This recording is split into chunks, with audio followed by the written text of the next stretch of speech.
అందరికీ నమస్కారం. ఇవాళ మనతో పాటు ప్రముఖ ఆధ్యాత్మికవేత్త ఆస్ట్రోన్యూమరాలజిస్ట్ శ్రీమతి జయప్రద గారు ఉన్నారు. మేడంతో మాట్లాడదాం. మేడం నమస్కారం. మేడం నమస్తే అమ్మా. శ్రీమాత్రే నమః. 2024 డిసెంబర్ మాసం ధనుసు రాశి వారికి ఎలాంటి ఫలితాలు ఉండబోతున్నాయి? గ్రహస్థితి ఎలా ఉంది? ఎలాంటి రెమెడీస్ చేసుకుంటే బాగుంటుంది అంటారు? తప్పకుండా ధనస్సు రాశి వాళ్ళకి ఈ మాసం మంచి ఫలితాలు చెప్పుకోవచ్చు. ఎందుకంటే వీళ్ళకి ద్వితీయ స్థానంలో శుక్రుడు, తర్వాత చక్కగా మేషంలో ఉన్న గురువు వక్రించి ఈ శుభగ్రహాలు, శుభదృష్టి, శుభవీక్షణ అనేది వీళ్ళకి కాంబినేషన్ చాలా బాగుంది. తర్వాత తృతీయ స్థానంలో శని భగవానుడు, చతుర్థ స్థానంలో రాహు. ఏంటంటే శని రాహుల కలయిక. ఈ విధంగా ఏంటంటే ధనస్సు వాళ్ళకి ఒక విధమైన యోగాలు, ఏ యోగాలు వస్తాయి వీళ్ళకంటే చెప్పకలేదు. వాళ్ళ జాతకంలో ఉండే పర్సనల్ జాతకంలో ఉండే యోగాలు బట్టి ధన యోగం ఉంది, గృహ యోగం ఉంది, తర్వాత వాహన యోగం ఉంది. ఈ యోగాలు అనేది వాళ్ళ జన్మ జాతకంలో కూడా యోగం కలిసి వస్తాయి. అయితే ఈ ధనుసు రాశి గోచర ఫలితాల్లో చూసుకుంటే ఏంటంటే కుటుంబంలో వాతావరణం ఇప్పుడు దాకా ఏదైనా చిన్న చిన్న గొడవలతో దూరమైన వాళ్ళందరూ ఎప్పుడో దూరమైన వాళ్ళు కూడా కలిసే అవకాశము, అందరూ కలిసి కట్టుగా చేసే కార్యక్రమాలు, శుభకార్యాలు, తర్వాత అందరూ కలిసి ఏదైనా ప్రయత్నం చేయడం కానీ, వ్యాపార విషయాల్లో కానీ, తర్వాత ధనయోగం కానీ, అంటే ధనం ఎప్పటి నుంచో రాలేదు, పెండింగ్లో వస్తుంది రావడం కానీ, అంటే స్థలాలు అమ్ముడుపోవడం. ధనం యోగం అంటే ఏంటంటే వీళ్ళకి స్థలాలు ఎప్పటి నుంచో పెండింగ్లో ఉన్న స్థలాలు అమ్మడం కానీ, లేదా స్థలాలు కొనుక్కోవడం కానీ, ఇలాంటి జరిగే యోగాలన్నీ ధనస్సు వాళ్ళకి ఈ మాసం కనిపిస్తున్నాయి. ఎందుకంటే మ్యాక్సిమం వీళ్ళకి ఏంటంటే ఎక్కువ శుక్రుడు యొక్క అనుగ్రహం బాగా కనిపిస్తుంది. సో ధనస్సు రాశిలో శుక్రుడు ఒక యోగమే మంచి శుభగ్రహం, పూర్తి శుభగ్రహం కనుక ఆయన అన్ని శుభ ఫలితాలు ఇస్తున్నారు. సో వివాహ ప్రయత్నాలు చేసుకునే వాళ్ళకి మంచి వివాహాలు అవ్వడం, వివాహం అనేది బ్రహ్మాండంగా అవ్వడము, వివాహ సంబంధం విషయాల్లో చాలా అనుకూలమైన సంబంధాలు రావడము, వీళ్ళకంటే మంచి వాళ్ళు, యోగ్యమైన వాళ్ళు రావడం, ఇవన్నీ అవకాశాలు ఎక్కువగా ధనస్సు వాళ్ళకి కనిపిస్తున్నాయి. భార్యాభర్తల మధ్య కాస్తంత కోరికలు పెరిగే అవకాశం ఎక్కువ ఉంది. ఇబ్బందులు కానీ అంటే అది ఇబ్బందిగా ఒక విధంగా, ఎందుకంటే వాళ్ళకు ఉండే స్తోమత కంటే కొంచెం ఎక్కువ ఎక్స్ట్రాడినరీగా లగ్జరీగా కావాలనే కోరిక కలిగింది అనుకోండి, అది రేపు రోజున కష్టపడడానికే కదా. ఇవి అవకాశం ఎక్కువగా ఉంది. అంటే గృహంలో కావాల్సిన అలంకరణలు కాస్త ఎక్కువగా కావాలని జీవిత భాగస్వామి అడగచ్చు, లేకపోతే వీళ్ళే ధనస్సు రాశి వీళ్ళే కొనుక్కోవచ్చు. ఖర్చు కాస్త పెరిగే అవకాశం ఎక్కువగా ఉంది ఈ మాసంలో. ఏదైనా సరే ఖర్చు ఎలా పెంచుకుంటుంది అంటే అది ₹1 ఖర్చుతో 10 రూపాయలు, 20 రూపాయలు, 30 రూపాయలు అలా పెరుగుతూనే ఉంటుంది. అది తగ్గదనమాట. ఖర్చు పెరుగుతూ శుభాలు జరుగుతూ ఉంటాయి. అయితే వచ్చినట్టుగా ఖర్చు అవుతుంటుంది. కొత్తగా వీళ్ళు అప్పులు చేసి ఖర్చు పెట్టడం కాదు, కానీ డబ్బు మాత్రం బ్రహ్మాండంగా ఉంది. ధనస్సు వాళ్ళకి అనుకూలమైన విషయాల్లో వాతావరణం అనేది అనుకూలంగా ఉంది. విద్యార్థులకు ముఖ్యంగా మంచి స్థానాల్లో ర్యాంకులు కానీ, సాధించే ఉద్యోగాలు కానీ చాలా యోగంగా బాగుంది. విదేశాల్లో ఉండే వాళ్ళకి వివాహాలు అయ్యే అవకాశం ఉంది. చాలామందికి ధనస్సు రాశి వాళ్ళకి విదేశాల్లో ఉన్న వాళ్ళు వివాహాలు అవ్వటానికి కూడా వివాహాలు అయ్యి వాళ్ళకి మంచి శుభ సమయాలు, శుభకార్యాలు జరిగే అవకాశము, సంతానం అంటే సంతాన భాగ్యము, భార్యాభర్త మధ్యనే ఉండే ఇబ్బందులు తొలగిపోయి ఇద్దరు మనస్పర్ధలు తొలగిపోయి కలిసి ఉండడము.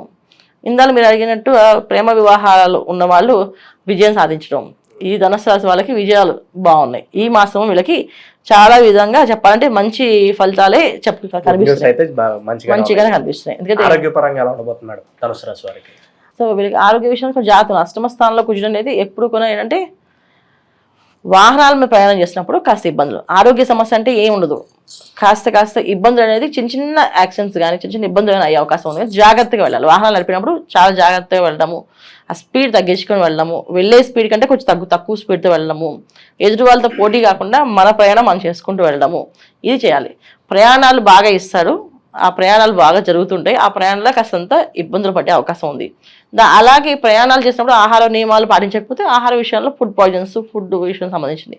ఈ చిన్న పార్టీ సమస్యలే, పెద్దగా సమస్యలే రావు, చిన్న సమస్యలే. కాకపోతే ఏంటంటే ఎప్పుడు కూడా అష్టమ కుజుడు కొంచెం భయాన్ని తెప్పిస్తాడు అని జాగ్రత్తగా ఉండాలి. సో మెయిన్ మ్యాక్సిమం ఏంటంటే వ్యాపారాలు, ఐరన్ ప్లస్ ఆయిల్ బిజినెస్ చేసే వాళ్ళు జాగ్రత్తగా ఉండాలి.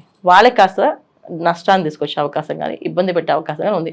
మరీ నష్టం వస్తుంది అంటే వచ్చే అవకాశం ఎక్కువ, ప్రమాదం, అగ్ని ప్రమాదం జరిగేది కానీ ఇలాంటివి ఏవి జరిగే అవకాశాలు ఉన్నాయి. అది ఎప్పుడు వాళ్ళ జాతకంలో కూడా అలాంటి యోగాలు ఉన్నప్పుడు. ఇది గోచారంలో ఉన్న ఫలితాలు ఖచ్చితంగా జరుగుతాయి కాదు, ఇది గోచార ఫలితాలు ఉన్నాయి. జాగ్రత్తగా ఉండడం. ఇప్పుడు పెట్రోల్ బంక్ దగ్గర ఆగినప్పుడు స్మోకింగ్ చేసే వాళ్ళు చేయకుండా ఉండడం, అక్కడ ఏదైనా వాడకుండా ఉండడం, ఇలాంటి జాగ్రత్తగా తీసుకోవాలి. ఎందుకంటే అలా వెళ్తే ఎవరికి జరగదు ఎప్పుడు, కానీ వీళ్ళకి జరిగే అవకాశం ఉంటుంది. ఇలాంటి చిన్న ప్రమాదాలు, అగ్ని ప్రమాదాలు ఇంట్లో కూడా స్టవ్ దగ్గర పనిచేసేటప్పుడు కాస్త జాగ్రత్తగా ఉండడం. తర్వాత కరెంటు దగ్గర స్విచ్చెస్ వేసినప్పుడు వాటర్ చేతులతో కాకుండా శుభ్రం చేతులు తుడుచుకొని స్విచ్ వేయడం. జనరల్గా అయితే ఏమీ జరగదు, కానీ ఒక్కోసారి చెప్పలేం కదా, జాతకంలో ఉండే యోగం కాస్తేనా ఫలిస్తుంది అంటే ఒక్కొక్కసారి ఏంటంటే ఒక స్విచ్ వేసి ఆ షాక్ కొట్టి అక్కడ దెబ్బను పడతాం. అది కూడా ఒక రకమైన ఇబ్బంది. పడి లేవడం ఒక ఎత్తు, పడి ఫ్రాక్చర్ అవ్వడం ఇంకో ఎత్తు. ఇది వాళ్ళ జన్మజాతకంలో ఉండే యోగం బట్టి ఉంటుంది. ఇది ఒక్కటి తప్ప మిగతా విషయాల్లో అనుకూలంగా ఉంది. తర్వాత రియల్ ఎస్టేట్స్ రంగాల్లో పనిచేసే వాళ్ళు, ప్రభుత్వ రంగాల్లో పనిచేసే వాళ్ళకి మంచి మంచి అనుకూలంగా పెద్ద పెద్ద వాళ్ళతో పరిచయాలు, మంచి వాళ్ళతో పరిచయాలు, వీళ్ళకంటే ఉన్నత స్థానాల్లో వెళ్ళే అవకాశాలు, వ్యాపారాలు చేసే వాళ్ళకి ఉన్నత వ్యక్తులతో పరిచయం వాళ్ళతో ఉండడం అవకాశం ఎక్కువగా ఉంది. సో ఈ విధంగా చూసుకుంటే ధనుసు రాశి వాళ్ళకి ఈ మాసం అంతా అనుకూలంగానే కనిపిస్తుంది.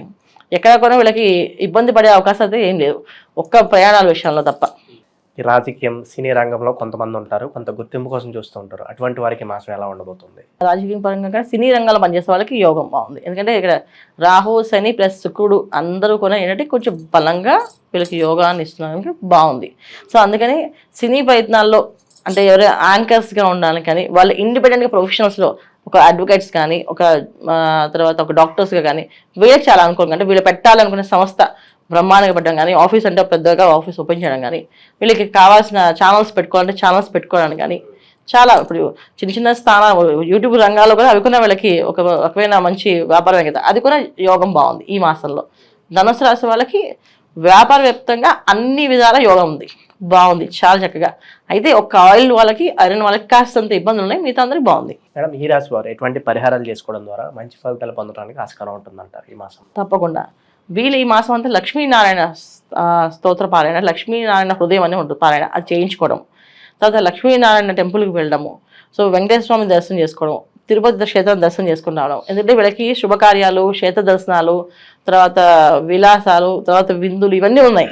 వీటిల్లో వీళ్ళు చేసే పనులు ఏంటంటే ఏదైతే మనం ఎక్కువగా పుణ్యం చేస్తామో అది మనకి రేపు రోజున నెక్స్ట్ అదొక బ్యాంక్లో ఫామ్ అయ్యి వీళ్ళకి రేపు రోజున అవసరమైనప్పుడు అది ఉపయోగపడుతుంది. సో వీళ్ళు చేయాల్సిన ఏంటంటే వెంకటేశ్వర ఆరాధన, తిరుపతి క్షేత్రం దర్శనం చేసుకున్నాను, క్షేత్రంలో నిద్ర చేసి రావడం, తర్వాత లక్ష్మీనారాయణ ఇంట్లో పూజ చేయడం, ప్రతి బుధవారము తులసి దళాలతో విష్ణుమూర్తిని అర్చించడం ఇంట్లో. ప్రతి బుధవారం విష్ణుమూర్తికి ఆ తులసి దళాలు తీసి చక్కగా అష్టోత్తరం కానీ, అష్టోత్తరం పోతే ఓం నమో నారాయణ అని మంత్రాన్ని 108 సార్లు పారాయణ చేస్తూ ఆ తులసి దళాలు వీళ్ళు ధనం పెట్టుకునే ప్లేస్లో కాస్త పెట్టుకొని మిగతా తులసి దళాలు చక్కగా మళ్ళీ తులసి వనంలోనే వేయడం. అంటే తులసి కోట ఉంటుంది వాళ్ళ ఇంట్లో, నెక్స్ట్ డే రోజున ఆ తులసి తీసుకెళ్ళి అందులో వేయడం. సో తులసి ఆడవాళ్ళకి పోయకూడదు, మగవాళ్ళతో పోయించుకోవాలి, మగవాళ్ళతో చేయించాలి. ఈ పూజ ఆడవాళ్ళు చేయాలి, కానీ తులసి మాత్రం ఆడవాళ్ళకి పోయకుండా చేయాలన్నమాట. ఈ విధంగా బుధవారం చేసుకోవాలన్నా ఆర్థికంగా ఏమైనా ఇబ్బందులు ఉంటే అవి తొలగిపోయి బ్రహ్మాండంగా బాగుంటుంది. ఇది వీళ్ళు చేసుకోవాల్సిన పరిహారం ఈ మాసం అంతా. డిసెంబర్ మాసంలో ధనుసు రాశి వారికి ఎలాంటి ఫలితాలు ఉంటాయి, అలా వీరు